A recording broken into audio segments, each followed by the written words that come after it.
Anything we get, Okay. get a report. Okay. Why don't you just take that chair up there, then we can hear you too? The chair up there. Chair for Mike now. Okay. Margaret Wille, I'm County Council for North-South Kohala, and I've been working on access issues for a long time, so it overlaps. I do want to say, to the extent that I think we, and I would say we, I mean we, county, and you all here representing us, can get some of this information and get it on a table, I would just say, why don't we start working on a plan? Here's what it is, and then let them weigh in instead of waiting for them to come up with something. So that's really my main thing. I would be happy to help you. I think the one thing when they're talking about, the court decision, that court decision made it very clear, it's only controlling, making a determination for those two areas of the Palila. It is not making a decision over any of the rest of the island. I think you just say, we're setting that aside and we're governing the rest, and then you're clear, but it only had that. I do think, I disagree in terms of the traditional and customary rights, Article 12, Section 7. All of those rights and access rights come out of the Admissions Act, which really came out of the historic Kamehameha III, saying the people have rights, if we're going to give out these little plots of land, access to the sea, access to the forest, for people to be whole. And that was clearly in there, and so that's where those constitutional provisions come in. And the state laws that govern DLNR, for example, I think it's HRS 171-26, in terms of that the state is basically the state is the trustee of the public lands for the benefit of Native Hawaiians and the general public, and have to consider public access. I just went to court over that, and basically the court will not hear it and got a split decision saying we're not going to, the court's not going to review it. And my point was that you have a right without a remedy. Anyway, I'm getting into something, but I'm just saying is all of these things really come out of the Federal Admissions Act, and so there is some basis for that. So, but I think if you gather, nobody here is against protecting the water, nobody here is against all of that, and get the information down and start, if we get it all on the table and looking at it ourselves. Otherwise, we're just sitting here waiting for them to finally hire someone, put together their plan, and come down here and work on it. So, and I'd be happy to help, and I think the county, and we could do presentations and just ask them for all the information and move on and be aggressive and be assertive and be proactive and be pushy. That works. Okay, thank you. Sure. Would then there be money? How is the planning department in the county then? As far as like the municipal land, and then the land tax is payable to the county, right? On the county land as opposed to this public How land. can we implement the planning department into stating that certain roads that are accessible, that is being used all the time, and people, private owners, or, Okay, so there's that, on your guys' end, can we implement something in the planning that to stipulate that when you buy the property, that this road has to be kept open, Yeah. and there's a lot of problems. That's going. There are places that are getting closed off right now. And I think that what we should do is probably get Warren Lee to come to the Capitol and make a presentation on those issues. But there's a state law, basically the statute, that's the open, ensures open roads, any road that existed in 78, unless there's an affirmative act, legislative act to close it. So unless there's been a legislative act to close it, it's supposed to remain open. All rights only exist to the extent that one gets them enforced. And what's happening is things just get left and fences go across roads. And you are talking to a crippled department. I mean, the DLNR lost 60% of their funding and 60% or so of their people, and all their best people under Governor Lingle. She basically wanted it crippled, so every time we go after them, they've lost all of their much of their top staff. So, What I'm getting at is, at my end, we have a lot of big developers that come in and they come in to see your guys' department for subdividing, for turning egg lots and stuff, turning egg lots. And one of the things is, when they start closing up certain roads, thinking that the property is just there. How can we implement something in that? we have to make sure the forts. When you guys actually give that permits to subdivide, that we can implement that also in that subdivision. Right, and we're fighting over that on Kohala Kai right now in South Kohala, North Kohala. But for example, I believe Kohala Ranch, they did agree to close off some road or some trail, and we got to get them open rather than letting them get closed. So I can talk to you and we can work on that. I mean, I think access is really important. On those same lines, right, so I think we all could agree that in time, the number of large ranch lands or farms, just like the sugarcane, right, land, right? Large blocks of private land are being subdivided, right? In sugar land, people had access through the sugar to the forest, right? But now this is becoming private. I mean, is there something the county can do, some ordinance the county can put in place or should consider as ranch land gets sold to private developers and subdivided in whatever it's going to be, 10 acres or 50 acres or 100-acre lots, that in order for that to occur and work approved by the county planning commission, that access to the state forest has to be a condition to do that?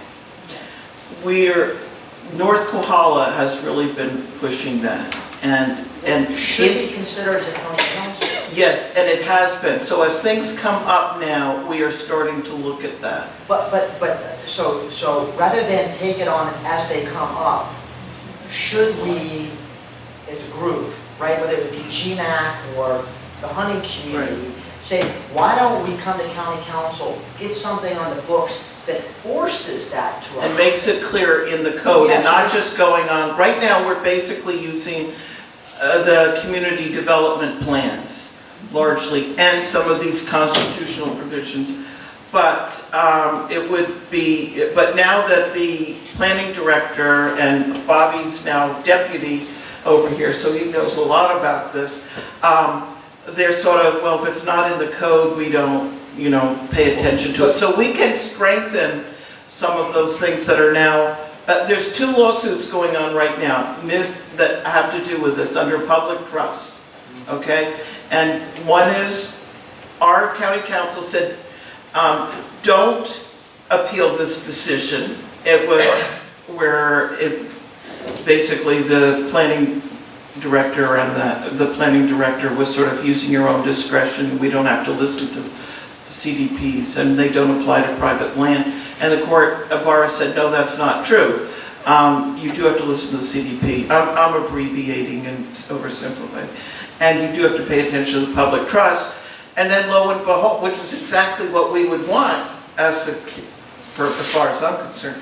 But lo and behold, despite our, I don't know whether it was 6-3 or 9-0, whatever, but we've said don't appeal, but our county's appealing, going the wrong way as far as I'm concerned. And the same thing on a Kauai decision. So we can do more on the county level. So my question is, or a statement will be, rather than leave it up to chance, is it possible that we put something on the county books as law that says any large block of land that gets subdivided that borders a state forest reserve automatically has to have public access?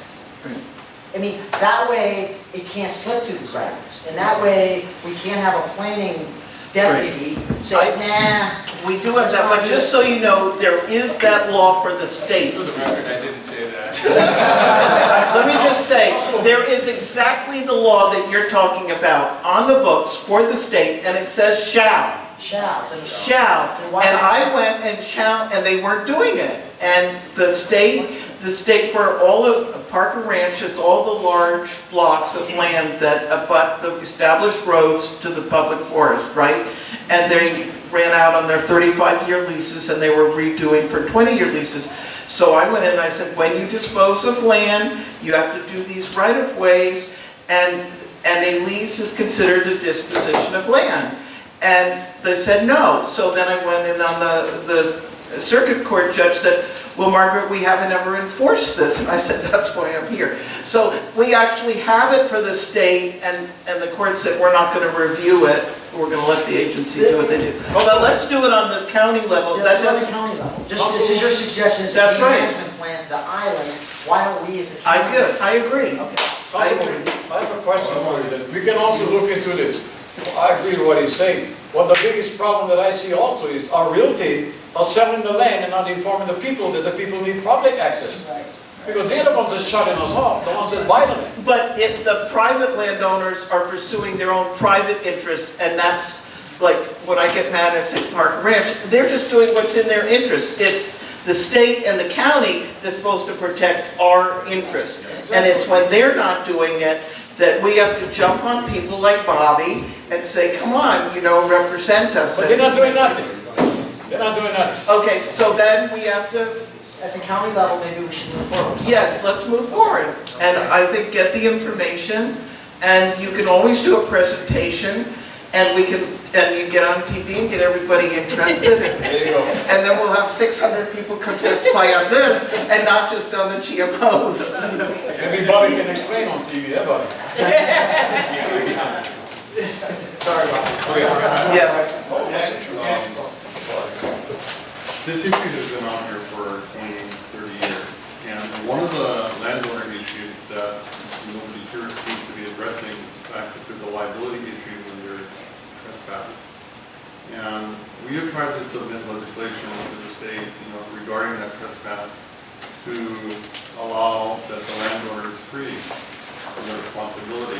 And that bill has never been passed, it's always been defeated. This is something that the county could certainly help us with in supporting, that and get the other counties involved with that too, because we do have this trespass that the landowners are going to be free from liability. There is one law that exists, and maybe, Bobby, you can know better than that, but that right now does protect the landowners where it's recreational and they're not charging anything, that it protects them from liability. So we'd have to look and see what one does exist. In the planning department, BJ was looking into that as to how that might be tightened up. But there is some protections. What I tried to do with access in Waimea on these lands is I said, let's set it up so that there's a course that you take, like the Hunters course, but an environmental course, and another class on private property rights. So people get the privilege of going, and there's a kuleana and stewardship. And that's what they're doing a lot in North Kohala, even with the private lands. And there are some laws that already exist in terms of the Malcolm Mackay connection and the trails going around. But there are some laws, but they just don't seem to be, they seem to be somewhat ignored, or in the county situation, they're still vague. So it is, I was hoping I'd get a breakthrough on this lawsuit, but I got an 18-page really great dissent why what I said was right, and the other judges just said we're not going to hear the case. So we could work on it on the county level, and I'm sure Bobby would help out, and just try to do, but I think in terms of a plan, it's where should we be able to hunt? Where should we be able to do that? And you guys know better than anybody, and try to come up with something, forget where the court knocked it out, and do the rest, and you do the work for them. The thing is that they're so far behind, because to even do game management, you have to do this habitat conservation plan now. And that's what that Puwawa one is. You need to do that first before you can even do the game management. Well, I disagree. I That's just 10 think, years in the making. And that's I disagree. I think you just go and you get that information and put together an interim plan, and then as these things march in, then you add them into the mix. Well, Anyway, but That makes sense, but that's not how it's. can I add to that? Yeah. That's what I addressed briefly. Yeah. That there has been a game management plan written already. Yeah. So it so let's get exists. what there is. Okay, so that's why I asked Mr. Isla while he was here, specifically, Right. what do we need to do to change that? Because my understanding was the game management plan that's already written was not perfect. Duh, it was a first Duh. effort at it, okay? Nothing's So perfect. my question, but nobody, if you ever listen to them, they have never said what's wrong with it. They just said it wasn't right.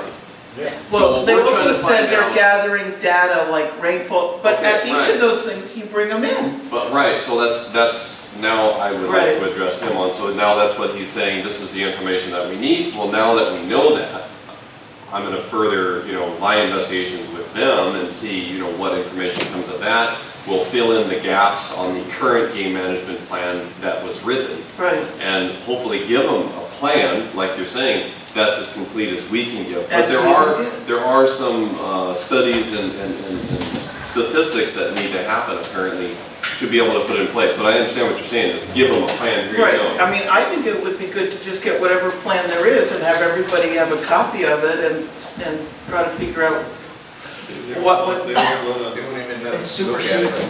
We can't get it. you can't get the old plan. We're not allowed to by law.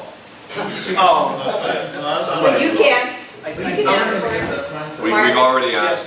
You can ask for it. I still say though, that yeah, Bobby, Oh, I'm okay. sure he's got you a have to, isn't that correct, Lisa, help me? That you need the habitat conservation He's plans got a for an area. To look for threatened and endangered plants, you have to mitigate for that first, right? Before you What can a have game management. habitat conservation plan allows you to do is take and kill endangered species. Right. So when you're taking and killing endangered species, if you mitigate for them, that's what the plan says. So isn't that what we would need in most of these areas to Um, manage game? Or is there a way we can have game management areas without having to go through the HCP process first? Ideally, well, and the county is familiar with this, and the North Kona situation with development is that we're trying to work with Fish and Wildlife Service to be very strategic about their critical habitat designations, and that they aren't unrealistic, and that we would encourage the ability to be able to do game management and allow for other uses in areas, well, we admit to, needing to protect certain other areas. It's a critical habitat on state land. Doesn't that, if you don't have anything that's not threatened with extinction, isn't that up to the state what to do with that land? It depends if there's a federal nexus, and if there's In federal, other words, if they're giving us the money. if there's a federal funds associated with the project, like Right. PR triggers that. And then there's, I think it would be You're worth, putting yourself in your basket. we could go on for a long time, and I would like to explain all these technicalities. I don't know that I'm really on the agenda or part of this, so. But there's, the Section 7 consultation associated with the Endangered Species Act and federal funds. And so any action that's funded with any portion of federal funds, if it impacts endangered species because of the endangered species law, you have to show how you're not going to impact those species, or admit you're going to impact them and create a habitat conservation plan. So we're trying to work strategically with Fish and Wildlife Service to ideally be able to plan at a level where we don't have to do a formal HCP for the entire, map, essentially. Or where there's endangered species. you should call, have one of those people, I forget what his name is, the Fish and Wildlife person, have them come here Yeah, and they're more than willing to work with it, and I've Yeah, talked to Tony. and work one-on-one, and here's the map, and where can we go, Yeah. and And take it, the lead. it's challenging when we have 450 some odd listed species, and we have an obligation also to work with those. So we're trying to look at the maps and make it work. And it's not going to be happy for everyone. Lisa. I mean, on both extremes. most definitely. Lisa, can I ask you a question? Why is it only this island? I'm sorry, a potential trigger would be Pittman Robertson funds. I mean, it goes both ways, right? Right. So, What is this? a potential trigger Pittman Robertson. would be Pittman Robertson. And that was part of the conversation last meeting with Esther, where we were gonna go and look for some additional state funds to support the federal funds, and ideally maybe even look at being able to implement some things with state funds and not have to use the Fed funds. So it's being considered, and again, we're gonna encourage you folks to support those additional funds being requested through the I legislature. know, and Esther is joking. She's Yeah. gone. Oh, Esther's gone. You know. Laurie? So on that note, Chair's statement about the federal part wasn't really correct. And she brought it up and she kind of touched on it. And under the National Historic Preservation Act, Section 7, the federal government funds, when they're going to do actions anywhere, they are mandated Section 106. yes, it's Section called 106. Section 106 consultation. Yeah. They are mandated to engage in consultation with tribes, but they also recognize under tribes Native Hawaiian organizations. And so, for critical habitat designation as a Native Hawaiian organization, I have a right to engage in consultation. And they have to engage, and at the end of that engagement, they come up with a programmatic agreement. We do it with the Department of Defense, we've done it at PTA, we do it throughout the state. And so, we have that foot in the door for funds. And then this goes back to a bigger discussion of how funds come from the federal government, goes to the Forest Service, goes to Pittman Robertson funds. If the nexus is the federal funding at the level where it reaches a state, we certainly do have a right to be part of consultation as needed. Section 106. So saying that the federal government has created a process to engage in that discussion, a free, prior, informed consent process, okay? So now you come to the state level. Now remember, the state is obligated to do some certain things for the federal government, and for critical habitat. However, even at critical habitat, once that designation is made, like the Alaskan tribes and Eskimos, if I needed to do that taking, that's a process I have to work out with. So I can still hunt as a Native Hawaiian, because that's my right. Even if that species is determined threatened and endangered. Okay? If I need the bald eagle feather to put in my cape or whatever, then that's my right. But the federal government has a protocol and a process to address that. The state of Hawaii has no process. Okay?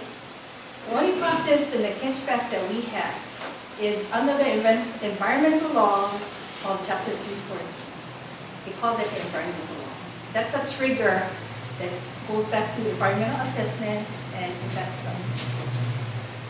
And that's where we can argue environmental impacts. And then getting back to, on her discussion and his discussion on all his problems in Kahu, where the state goes now to county. Remember now that it starts at the top. By the time you get to the county level, and their management and access rights, by all means, the county is mandated to provide access to the shoreline under the Coastal Zone Management Act. Okay? That's a federal Environmental Protection Act that goes, kuleana given to the state turns around and gives that kuleana, and please, Deputy, correct me if I'm saying anything wrong. And at the county level, the county has to provide that because they're getting funding, just like Pittman. They're getting funding, so they have to provide access. They cannot be, subdividing and giving out all these permissions without providing access. It's the law. So getting back to subdivisions, I'm only familiar with Maui County. and I'm thinking it's statewide. But you gotta understand that we have only 4 designations, zoning designations within the state. Conservation, urban, rural, agriculture. Under each zoning, so zoning is the big trigger to for all of this. You have certain permissible designated actions that you can do. You can build a house, you know, in your house. You can do farming, you know, with that kind of stuff. Yeah. And then under that, when you get to the nitty-gritty subdivision, at the county level, at least in Maui County, the county only has purview for subdivisions of less than 15 acres. Anything greater than 15 acres is determined by the Land Use Commission, the State of Hawaii Land Use Commission. That's where you have your big subdivisions coming, usually Ocean View or whatever. Okay. And when you get to that stage, most of these subdivisions are done administratively. There's a process. And so at that point is where the easement agreements are written up and access rights are written up. And that's how come the state was supposed to address all these in the access issues. So, you know, you talked about you should have this and that. Well, the State Hawaii Realtors Association puts out a great handbook. It's called So You Want to Move to Hawaii. It addresses all these issues. It's in the handbook. Everything that you're talking about that you're not aware of. So, all these issues is nothing new. It's just understanding where each piece of the puzzle comes in and how you can effectively argue towards your goal. And this being the Game Commission. Walter and I are part of the Ahamoku Council within the state. And it's a new council. It's DLNR, the governor went and appointed these people. Just like how Mayor Kinoy appointed all of you. And at that level, we're there to specifically address culture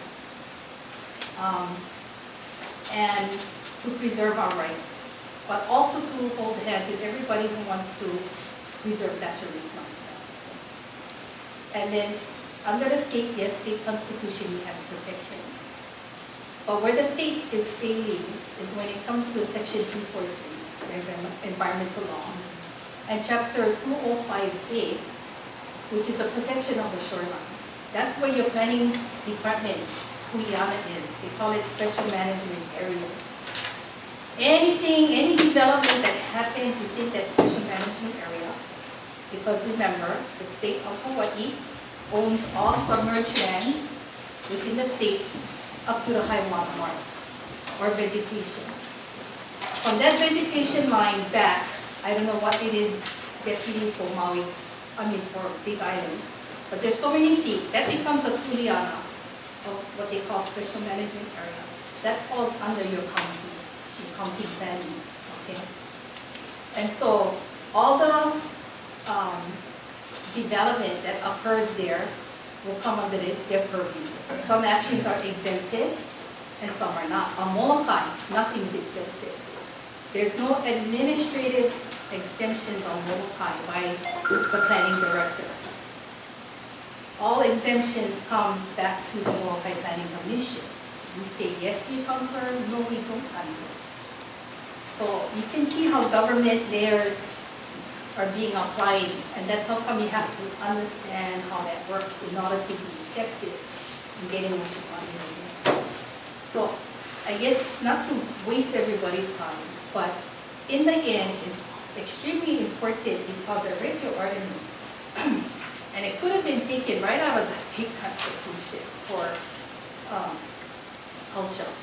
And because it says that you have purview on all matters related to the preservation of subsistence hunting and fishing, as well as protecting traditional and cultural gathering rights.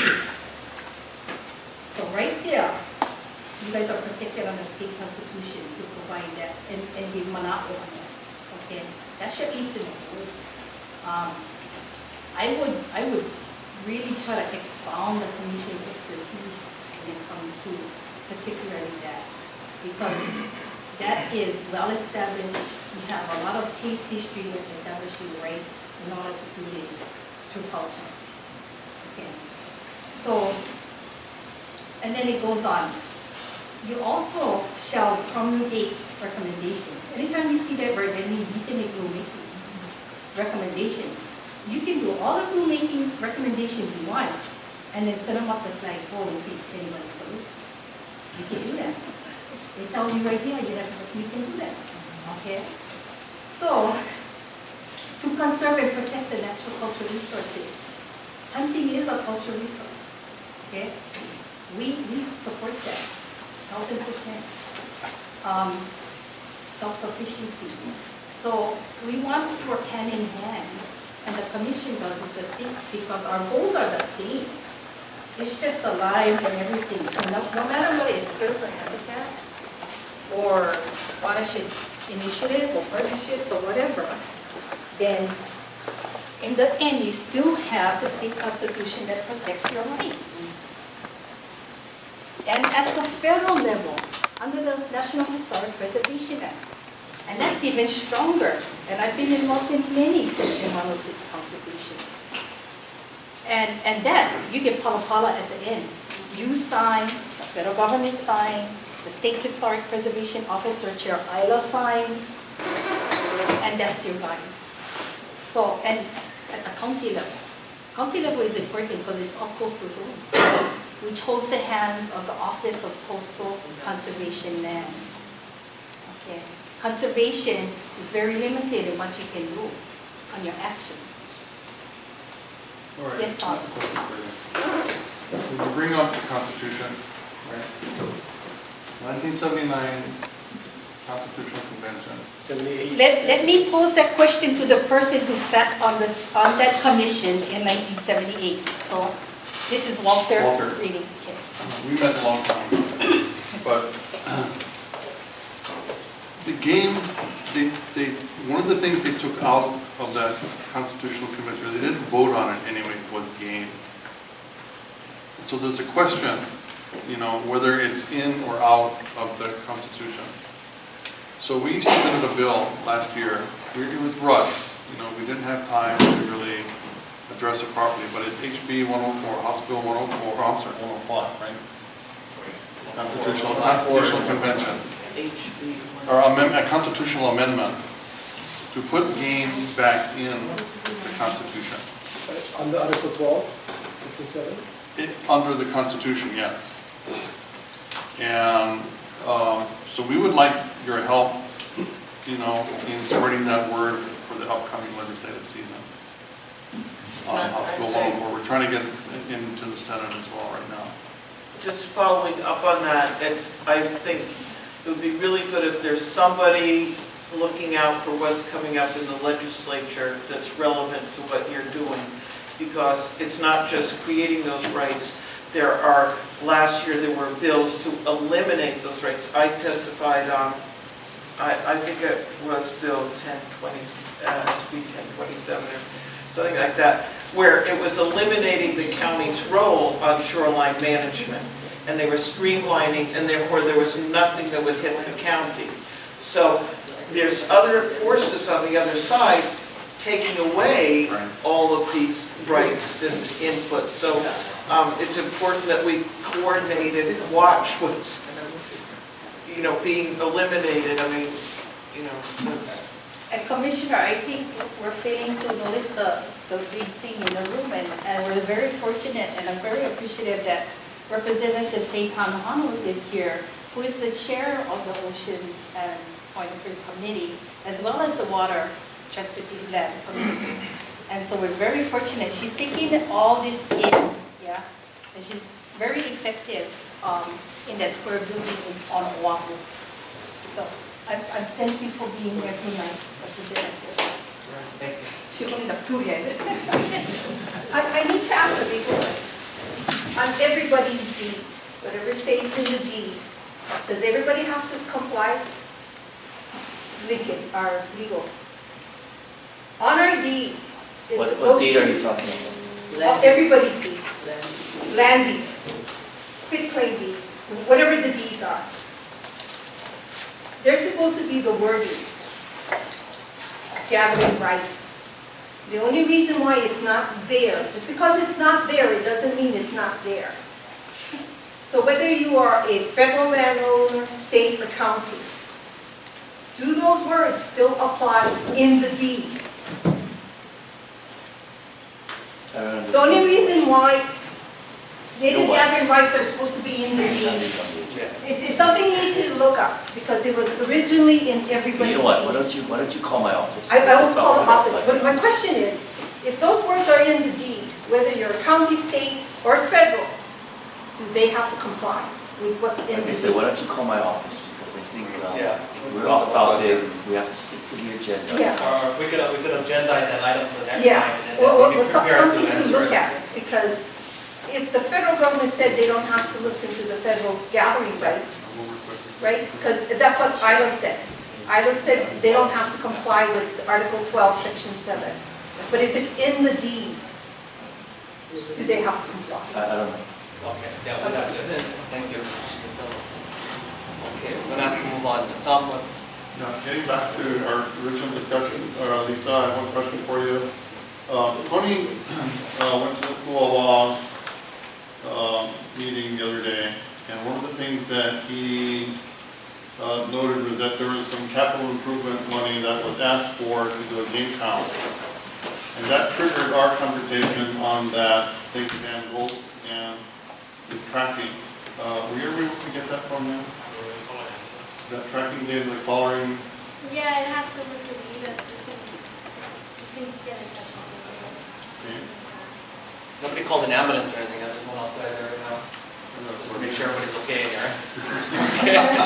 Okay. All right. Okay, can we move on? Okay, yeah, we have to finish up our business here. We need an update on the National Assembly Sportsman Caucus, the annual Sportsman's Legislative Summit. Joe? Okay, I just started working on this past week. I found out that it's November 18th through the 21st. It's in Illinois, Wilmington, Illinois, I believe. I have an email out that I just sent out this afternoon to the lady from the caucus, to try and see if it's even something that one of us can attend. Well, if anybody, if We need we can volunteers, we have attend, potential. even that we're not a legislature. So, I'm just gonna try and work on that tomorrow. Okay. And get more info, and I'll let you guys know as I find out. Okay, thank you. Bobby, do you have an update on the HR 24 letter? All right, spoke to the mayor about it. The mayor suggested that we wait until the DLNR puts something out. Basically what he's saying, what are we advocating against? And the DLNR has not put out draft rules.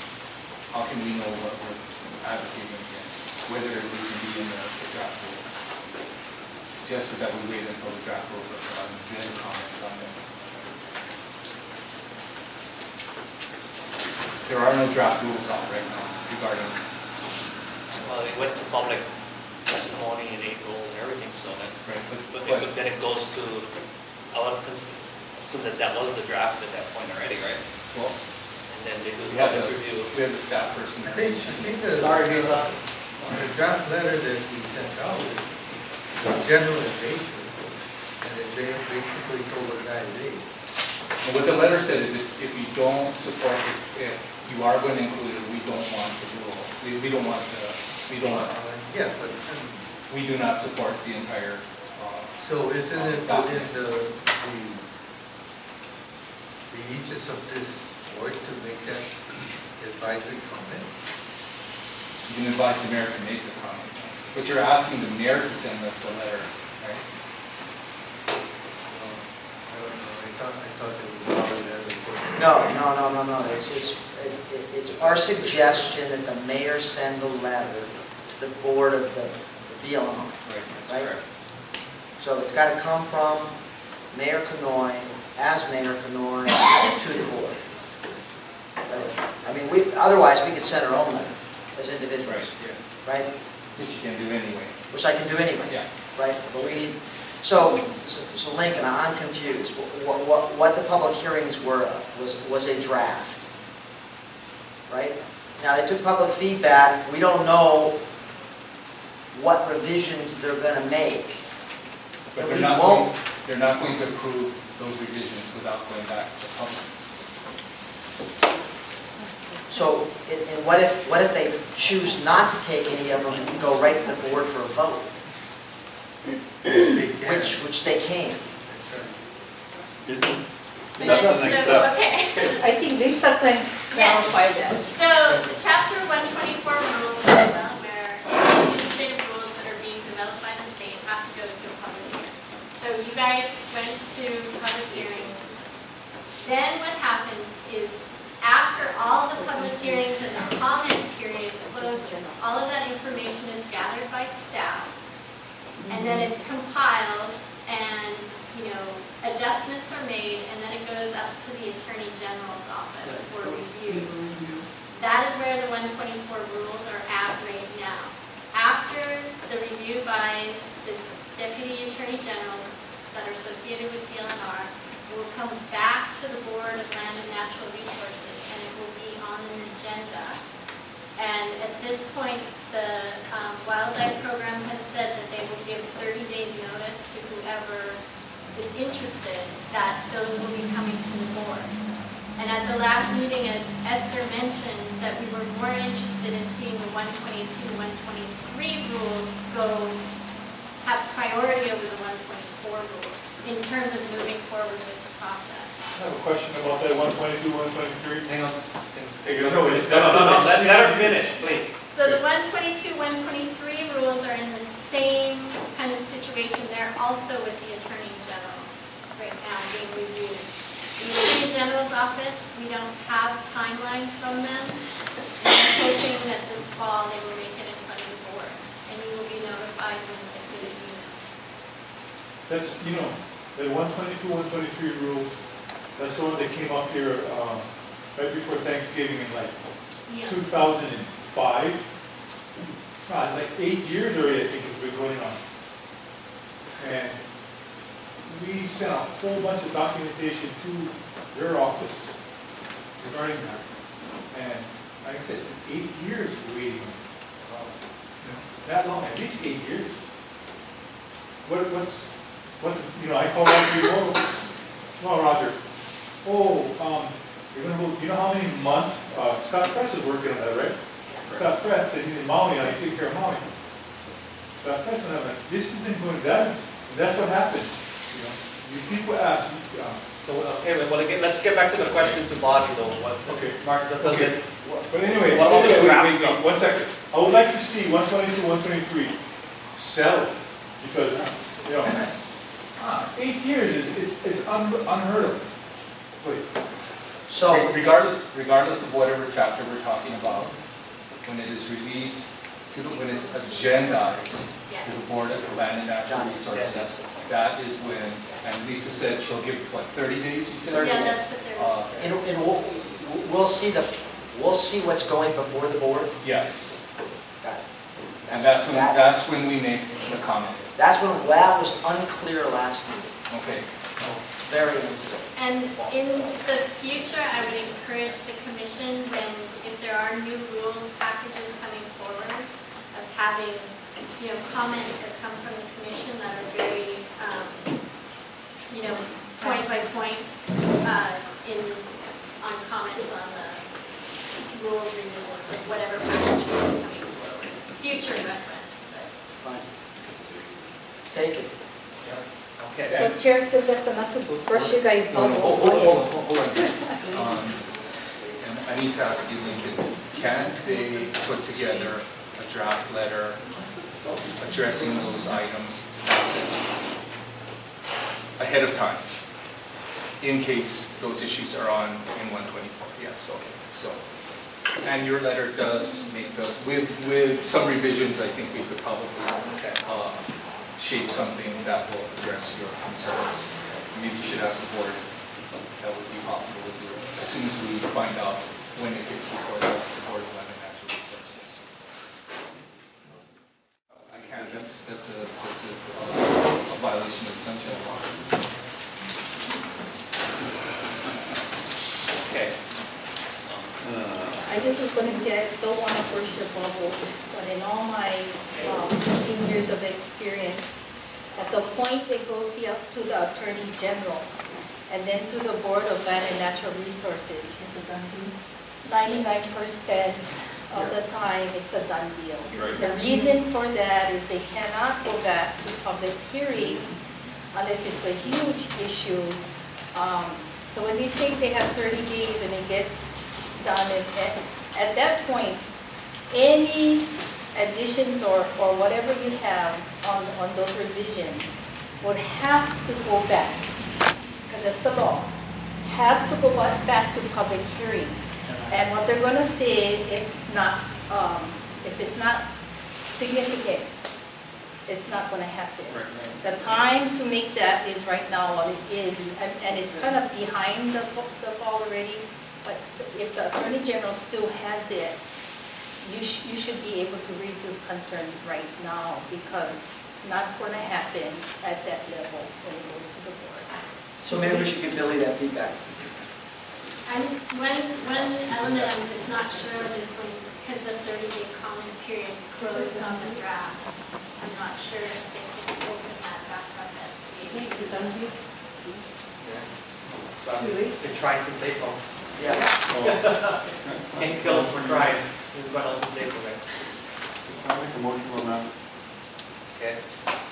I move that we take that letter that we drafted, and we just have you sign it. Go for it. As the chairman. You want to repeat what he's saying? Well, I'm just saying that if Mayor's not going to do it, then Tony as chairman, I mean, we're all in agreement of what he came up with to the board. I mean, you know, it listed our concerns adequately. You know, if Mayor's not going to do it, then the chairman. My motion, the chairman should do it. And that would be represented as the chairman of The commission. the commission.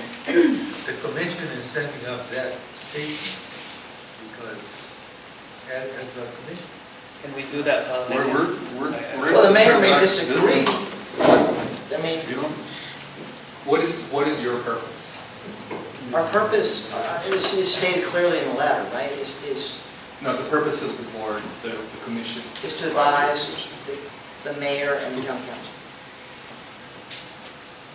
So you you're would saying make we that- advise the you mayor, would- our job is done? You would make that move at your own peril, or well, Tony? what's our charter say? Do you have the charter here, Mr.? Essentially what Mark said is the charter, right? To advise the mayor on issues regarding. But I believe the charter also says that we can transact business on behalf. Because that's what was read to me. I need to do that.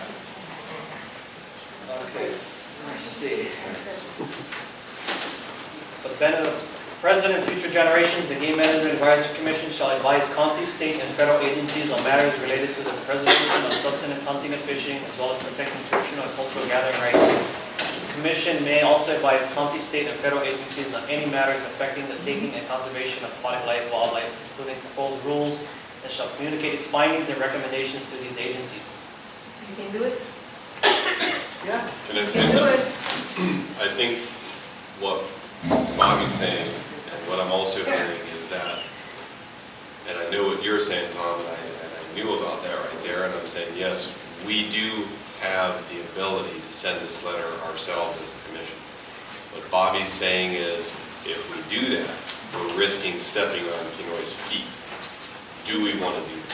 So yes, we could do that. But do we? Why is it stepping on his feet.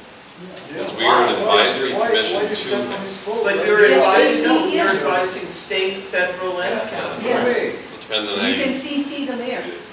Yeah, CC the No, no, I'm mayor. not saying he won't get a copy, he'll get a copy. then what is this commission for? He's not gonna, you guys gonna make recommendations to him? And it's gonna be like political. It's not right. You just heard that. I guess the thing you're looking at is concurrence. You're looking for him to concur with the recommendation. If he doesn't concur in that recommendation, that's, so what? You know, Well, he it's a can make those catch-22, necessary it's recommendations, a catch-22. not necessarily have concurrence. Is that acceptable, Lincoln, as counsel? It's up to you. Yeah. Catch 22. Well, he says it's up to you. And the commission voted on it. We went through an agonizing Okay. well, 2 or 3 make the- months make the motion. dealing with this letter. Make the motion, and let me hear a That's my second. motion. My motion is that we sign the letter and send it to the board. Second. Motion for us to sign the letter. There's a second. All in favor? Aye. Opposed? The ayes have it. And you'd be advising him by sending him the document. This is our advice to Thank you. You're sending it to who? be on and on. The deal in our. The entire board of the And to the Attorney General Attorney General. and to Billy Yeah. and to the county council. Okay. CC. You know, what we could really use is it coming from the county council. Well, that's- Yeah. From the council, not as individuals, but from the council. Right. Okay, and then, That'd be a big help. update, thank you. Update from DLNR Access and Acquisition Coordinator. I got something in from Jordan. He's been, working really hard to try to get some access here, and, this is the latest status as of September for Kemuku. The meeting with, Commander Suedo was canceled, so they're rescheduled for October 10th. It seems unlikely that the military can commit to a dedicated long-term GMA agreement at Kemuku, as the military needs to ensure unrestricted access to this training area. However, DOFAR will continue its work to ensure that some level of access and public hunting is maintained, much like the present informal arrangement. And then also Hamuko Access, DOFAR met with members of the planning department September 11th to discuss ownership and management authority as well as maintenance issues for key roads leading to forest reserves and public hunting areas on Hawaii Island. Despite the fact that many of these roads are public right-of-ways to the forest, they are often end in lock gates and no trespassing signs. Jurisdiction of many of these roads or portions of these roads is unclear, and collaboration between the county and DOFAR is important to ensure and increase public access and hunting opportunities. On October 11th, DOFAR will conduct a site visit to Kame, Chinchag, Kapu, Kuea, Homestead, and Karbiki Homestead roads with county planners and roads division staff to begin addressing issues of these 4 priority right-of-ways. DOFAR may work out some form of agreement with the county to take over portions of these roads or these rights-of-ways to ensure public access beyond the end of the county road and no trespassing signs. And in the Kumu Forest Reserve Project, the Access Coordinator met with John Cross, the land agent for the Edmund Olson Trust, to work out the details of their agreement for public access across Olson property to the Forest Reserve. Since that meeting, a draft agreement incorporated Mr. Cross's comments was sent back to John Cross.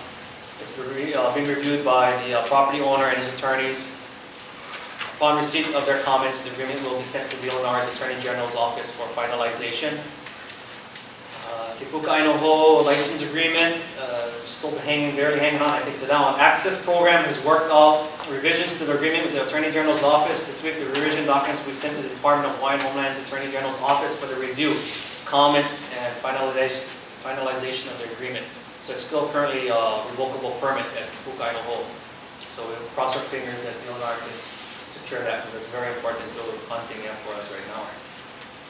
And also, they met with Kamehameha Schools on September 11th to discuss ways in which 2 agencies could work together on mutual beneficial projects, which I think this is a great idea.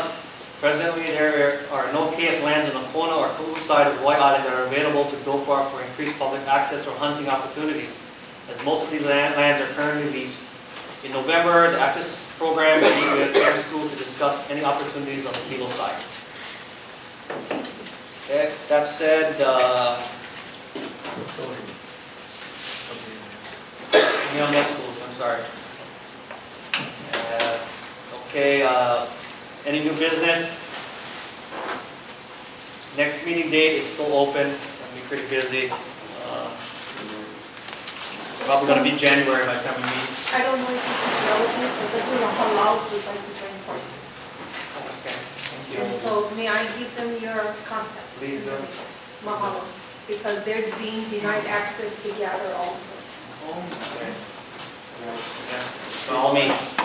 Okay, announcements, the EA for Kuala Forest Reserve and Honolulu Game Management areas have the early consultation by Garcia and Associates, and they passed around some of that plan. So I think it's in our best interest that we support that plan as hunters. And I think part of the mitigation is going to be fencing some of the conservation units and trying to drive some of the animals off. So hopefully it works some way that we don't have to eradicate animals in the conservation units, and I hope that we can work with GoFar to try to attempt to do some of that. Maybe push them into other areas that can't be open for hunting instead of having to resort to.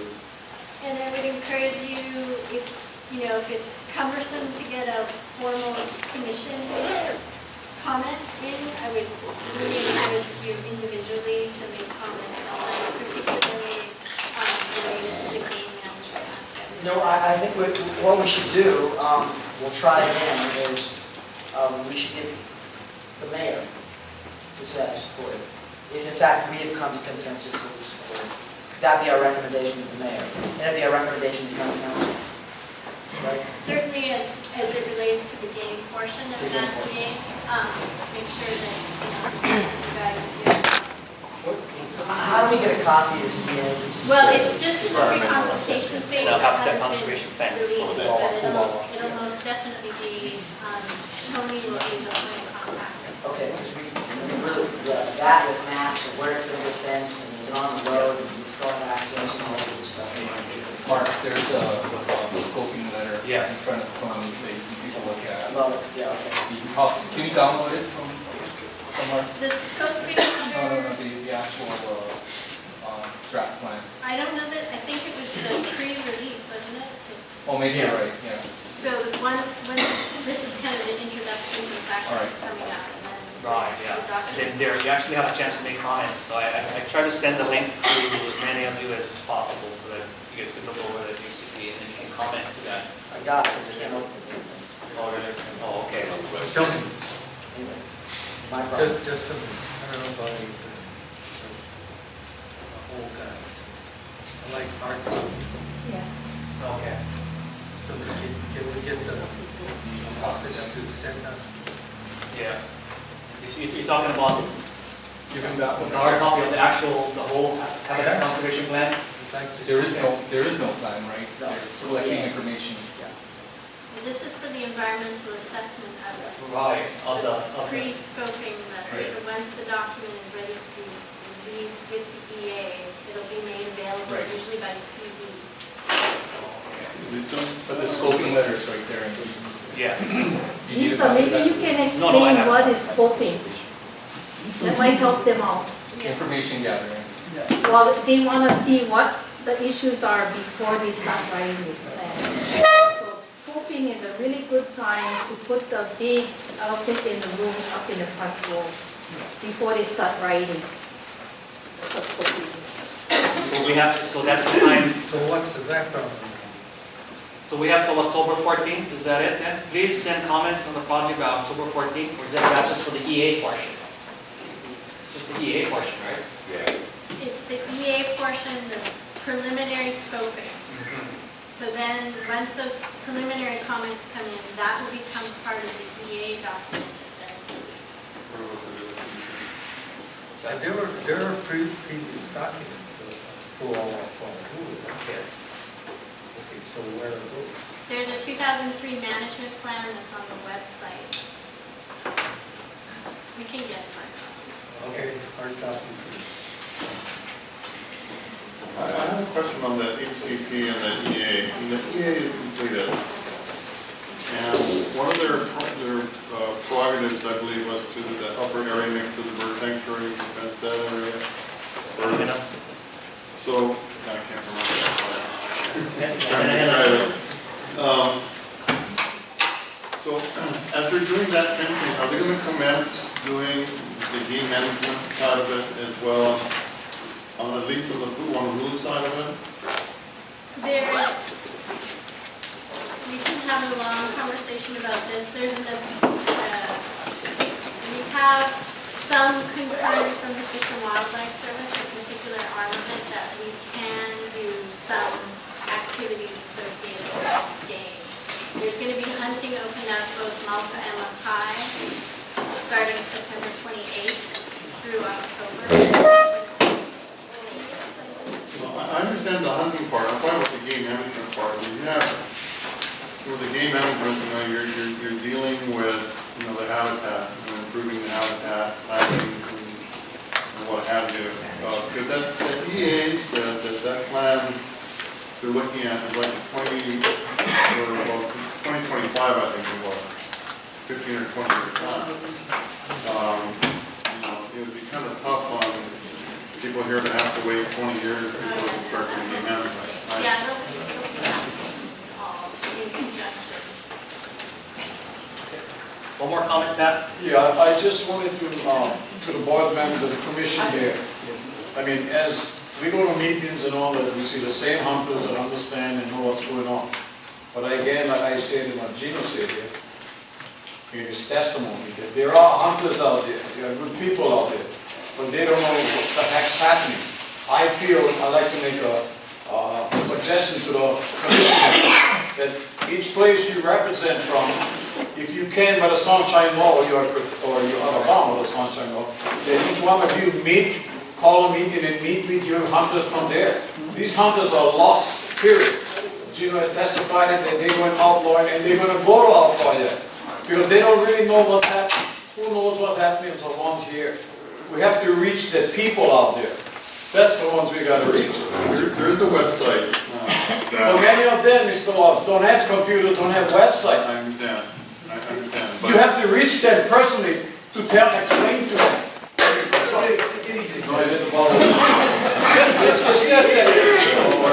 It's just that these people don't have and don't understand that they're good people. The feedback that. They survive. They supply their family with food. But if they don't know what's going on or the regulations, the way it's going to be closed and all that, police or the law enforcement is going to get to that. And this is what we don't want, because that will make the hunters look bad. So my suggestion is, why can't all of you there get together and try to see your district, put it out, you can reach people on the ground, you can get people, hey, they're going to be a meeting, an informational meeting. And give information to these hunters, they need it. We understand here, but we're not reaching the rest. Well, That's my I mean, I get what you're meaning, and it's the whole thing with us. We like to keep in the loop with all our hunters in my district, but that's why this tonight was one of the biggest crucial ones with this main man coming down. Before I can hold a meeting and then this guy come out, I wanted to make sure where he stands, especially on my district. I don't even know my district. You know what I mean? So when I hold meetings, trust me, I hold meetings. That's what I'm saying. So- Inform the hunters, that's all we're asking. But Because they don't know what's happening. the whole thing is we have limitations on certain information. So that's why we try to get as much as we can before we can go out into our districts and let them know. Because just like you get any questions, And if you go for one meeting and then you would say, I'll get back to you, it's not what they would do. So we try to get as much as we can. Tony, what does the thing say in terms of reporting back to the council? Is it quarterly? Didn't we put some Yes, quarterly in there? yeah, quarterly. We're due. Yes. We're due. So if when you get it together, you could do that presentation, then you get it out to the whole island, and then also promote your website. Hopefully you keep, all the information, keep putting that in there. So at least those who have internet can. Carrie had a hand up. Bob White too, for speaking of the website, for taking the initiative of dedicating part of a private website to the commission. And something the county couldn't do, but it's something that they're able to do for us. So it's a way to get our information out to the public. They have access to those who do have computers. And so I'd like to thank you for that. Carrie? I wanted to comment a little bit ago on the Mayor Godoy stuff, but that's okay, I was gonna say it anyway. And since you all are a new commission and are trying to wend your way through this relationship with the mayor just sat 2 new commissions last week. He sat a brand new Agriculture Advisory Commission and an Energy Advisory Commission. And the mayor came to swear in the commissioners and promised them to attend every other meeting. They also meet monthly. And so I would like to suggest that the Game Management Advisory Commission extend that same invitation to him, since he has not offered it yet, that you formally invite him to every other meeting. Thank you, Karen. Okay. All of you, do I hear a motion to adjourn? Move to adjourn. Second?